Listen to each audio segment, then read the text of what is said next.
How do you know if your study activities are effective? Well, as in all things ABA, such an analysis should be data-based. The more empirical, the better. And sometimes we have to settle for some anecdotal evidence as well. But let's start with the data. If you're retaking the test, the data, which is your test result, could be telling you that your study activities are not effective. Or they are effective, but not effective enough.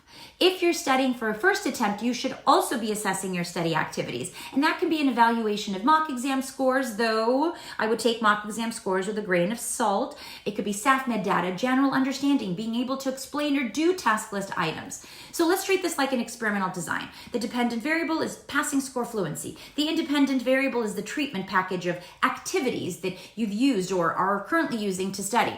So if we're doing an ABA experiment and we want to test the effects of a treatment, the IV, on the behavior, the DV, we would look at the data. And if the data doesn't reflect progress, what do we do? So a few ideas. You could do a component analysis to identify what activity or combination of activities is working for you versus those that are not. Or if you've been strictly focusing on one activity like SAFMEDs or flashcards or lots of mocks, then consider that maybe those activities are not effective if they haven't led to a passing score or other measurable progress. Keep in mind, it's super important that study activities are individualized. Don't look to others to tell you what activities are most effective.